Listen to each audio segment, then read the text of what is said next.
Sejam todos bem-vindos a mais um vídeo do canal Matemática Sabedo. Eu sou o Vitor Zaqueu Nasser e neste vídeo pretendo resolver um exercício sobre o estudo geral de funções e para vermos qual é o exercício e que propostas eu trago, falaremos depois da vinheta.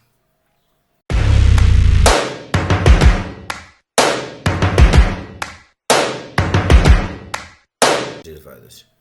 Eu vou resolver a questão 7, onde se pede para se fazer o estudo completo das funções que se seguem e representá-las graficamente. Nós temos três alíneas nesse exercício, entretanto eu só vou resolver a questão da linha A. A questão da linha B e da linha C vai ficar a cargo de cada um dos estudantes. Antes de eu fazer essa resolução, queria chamar uma pequena atenção, que nós já falamos na sala de aula. Este é o exercício. Entretanto, eu ao longo de todo o exercício, em vez de usar o y, vou usar a denominação f de x igual a x ao cubo menos 3x ao quadrado. Tá bem? É uma questão igual, não tem nenhuma diferença. As funções podem ser representadas de diversas maneiras. Tudo bem, nós vimos nos apontamentos que o estudo geral de uma função é feita em 10 passos. Nós vamos seguir cada um desses passos e em cada um dos momentos nós vamos fazer alguns comentários para enriquecer a análise. Vamos então começar com o primeiro passo da resolução, que é a análise de domínio. Nós temos esta função dada e temos primeiro de classificá-la. Esta função, então, é uma função racional inteira. Um e outro aluno pode chamar de função polinomial, não tem nenhum problema. O mais importante é saber quando que uma função é classificada como racional inteira, ou seja, polinomial. Isso só acontece quando nós temos no denominador, ou seja, uma função é inteira, racional inteira, se o denominador dela for um número,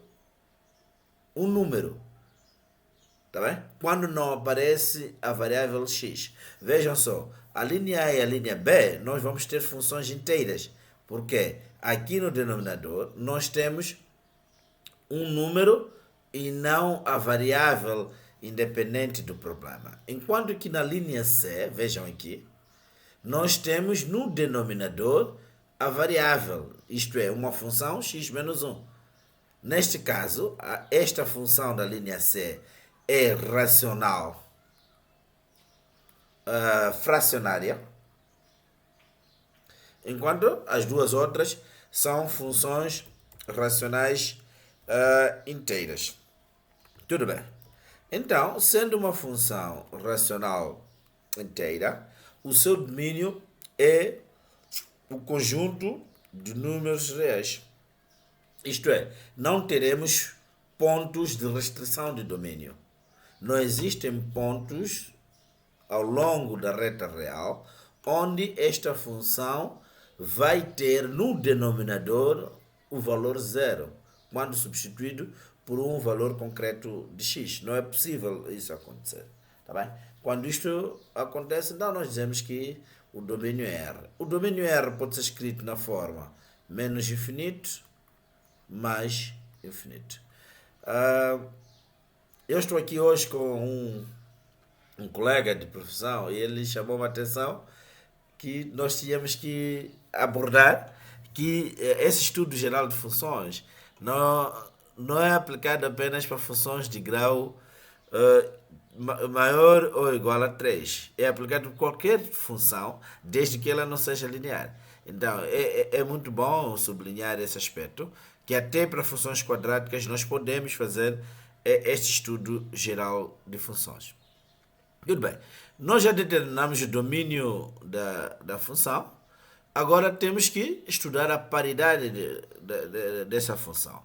Para nós estudarmos a paridade, nós temos que ter em conta duas definições que estão nos apontamentos que hoje forneci. A primeira definição diz que se nós calcularmos o valor da função no ponto menos x, e o resultado for igual ao valor calculado em x, então esta função será chamada função par. E se a função, o valor da função calculado no ponto menos x, for simétrico do valor da função calculado em x, então nós diremos que esta função é ímpar. Tendo em conta essas duas definições, nós vamos ver o que acontece nesse caso concreto. A função que estamos a analisar é f de x igual a x ao cubo menos 3x ao quadrado. Tudo bem? Vamos lá considerar então que y é igual a menos x. O que nós vamos ter? Temos que f de y é igual a y ao cubo menos 3x ao quadrado. Entretanto, nós sabemos que y é menos x. Vamos ter aqui menos x ao cubo menos 3 menos x ao quadrado. Da nona classe, desculpa, nós sabemos duas propriedades de potências. Uma já é suficiente, só que eu quero agora. Isto é, se nós temos dois números, U e V, levantados a uma mesma potência, isto pode ser escrito como U levantado a M, V vezes V levantado a M. Aqui, o que nós temos? Temos menos 1 vezes x levantado a 3 e menos 1 vezes x levantado a 2.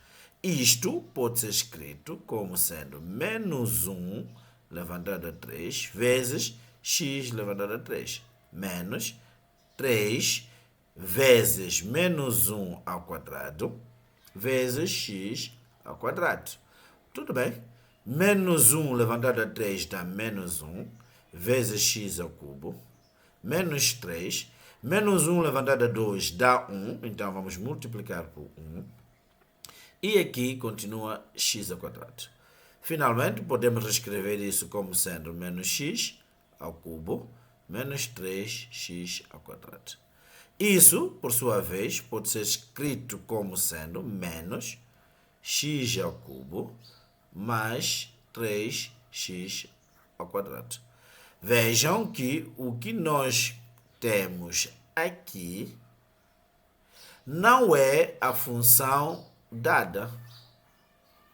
Tá bem? Isso quer dizer que quando nós calculamos o valor da função no ponto menos x, nós encontramos um resultado diferente da função f de x. Logo, não obedece à definição de função par, também não obedece à definição da função ímpar. O que vamos dizer é que esta função não é par, mas também não é ímpar. Avançando para o ponto 3, vamos estudar a periodicidade. Para fazermos esse estudo de periodicidade, nós temos que ter em conta esta definição que está aqui na tela. Uma função é dita periódica se, para qualquer valor de t, de um período qualquer, temos que o valor da função calculado em x mais t é igual ao valor da função calculado em x. Se esta condição for satisfeita, nós diremos que a função é periódica. Tudo bem, como é que nós resolvemos isto então? Nós aqui temos um quantificador universal. Quer dizer que isto funciona para qualquer valor de t. Nós temos que contrariar esse quantificador universal.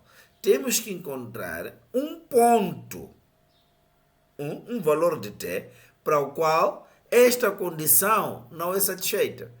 Se encontrarmos este valor de t que não satisfaz essa condição, nós vamos negar o quantificador universal. Logo, estaremos a dizer que a função não é periódica. Vejam só o que eu estou vos a dizer.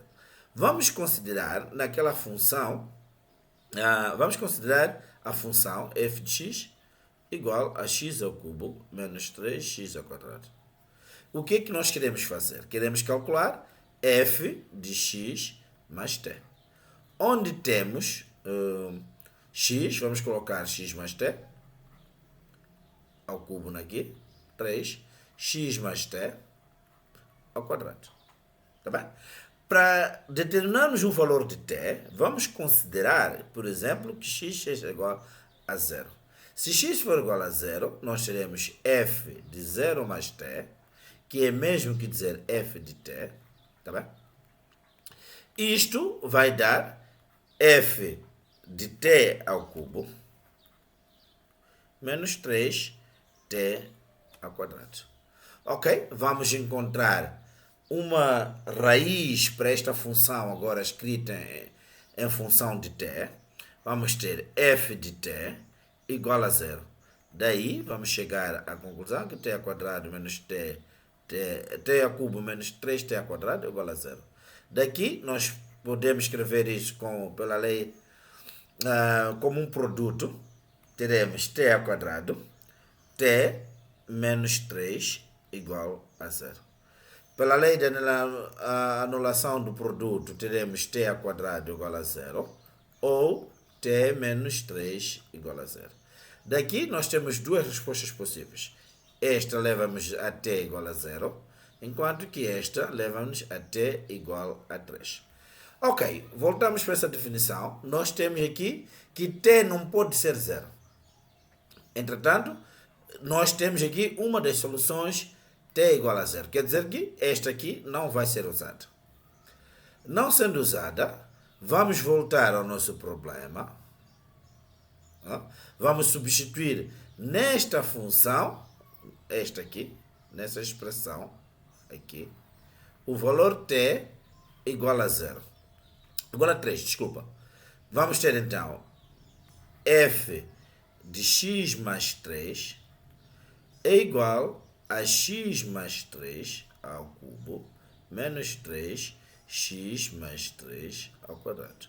Eu não vou fazer isso com detalhe, mas digo que a partir do desenvolvimento do binômio de Newton para cada uma dessas duas expressões, vamos conseguir escrever um polinômio de grau 3 aqui e aqui um polinômio de grau 2. E quando fizermos a diferença, teremos x ao cubo mais 6x ao quadrado mais 9x. Ok, o que se esperava? Pela definição, esperava-se que f de x mais 3 fosse igual a f de x. E isto seria equivalente a dizer que x ao cubo mais 6x ao quadrado mais 9x fosse igual a x ao cubo menos 3x ao quadrado. Como nós podemos ver, isto aqui é diferente. O que temos no lado esquerdo não é a mesma quantidade do que temos no lado direito. Tá bem? Uma forma de verificar se isso é igual é agrupar os termos semelhantes, fazer as operações que vão surgir. Se o resultado der zero, então quer dizer que o lado direito é igual ao lado esquerdo. Ok, aqui conclusão chegamos. Chegamos à conclusão que esta função não é periódica. Continuando, vamos fazer o estudo das assíntotas. Nós temos que analisar as assíntotas verticais, horizontais e oblíquas. Para determinar as assíntotas verticais, ou seja, as assíntotas verticais, elas surgem em pontos de restrição de domínio. Entretanto, no ponto 1 da nossa análise, nós dissemos que esta função f de x não tinha pontos de restrição de domínio. Ela existe para qualquer valor real, tá bem?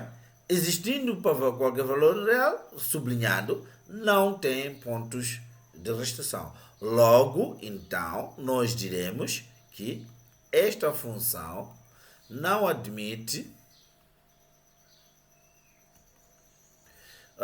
assíntotas verticais. Ponto. Só pelo simples facto de não ter restrição de domínio, você facilmente chega a esta conclusão.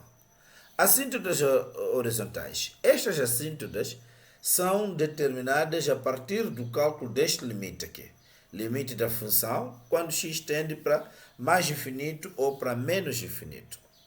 Entretanto, Se você calcula o limite da função quando x tende para mais infinito e isto dar resultado infinito, quer dizer que não temos assíntota horizontal, porque o resultado tem que ser um número diferente de infinito. E se for zero, quer dizer que temos uma assíntota horizontal natural, que é o próprio eixo das abscissas. Tá bem? Agora, vamos ver, nesse caso concreto, como é que fica o cálculo? Limite da função x ao cubo menos 3x ao quadrado. Eu só vou calcular quando x tende para mais infinito, ou seja, simplesmente para infinito. Então, o limite x ao cubo menos 3x ao quadrado, quando x tende para infinito, vai gerar uma indeterminação do tipo infinito menos infinito. Sendo assim, temos que colocar em evidência o x de maior grau nisto, o que vai dar é x ao cubo menos, x ao cubo 1 menos 3x ao quadrado sobre x ao cubo. Isto vai dar limite x ao cubo 1 menos 3x, atenção, simplifiquei x ao quadrado com x ao cubo, lembrando que x tende para infinito, isto é igual, atenção, acho que já vimos isso, nos recordamos, que isto aqui é o infinitésimo, tende para zero. Tendendo para zero, nós teremos x ao cubo, x tende para infinito, e isto aqui é igual a infinito. É infinito, tá bem? Isto quer dizer então que não vamos ter assíntotas horizontais. Como eu disse, quando se calcula esse limite, isto deve dar um número. Se não dá número, então nós não temos limite, não temos assíntota horizontal. Tudo bem. Uma assíntota oblíqua é definida através dessa expressão. E esta constante A e a constante B são calculados como limites quando a variável tende para infinito. Isto não vai dar. Vamos lá ver isto. Vamos calcular o limite quando x tende para infinito da função x ao cubo menos 3x ao quadrado dividido por x. Isto pode ser escrito como x ao quadrado menos 3x. O que eu fiz? Coloquei em evidência x, está no numerador aqui, e depois simplifiquei com x do denominador. Mas, como nós vimos na aula, isto é o limite que tende para infinito, basta nós escrevermos a parte mais velha do numerador e a parte mais velha do denominador. Isto vai dar limite de x ao quadrado quando x tende para infinito, e isto, claro, que dá infinito. Tudo bem, dando infinito para A, nós não precisamos calcular B, porque já sabemos que não pode. A tem que ser um número, tem que ser 2, 3, 4, menos 1, menos 6. Tá bem? Não sendo possível calcular A, não precisa calcular B. Na verdade, não é impossível. O resultado tendo dado infinito, nós não precisamos de calcular B.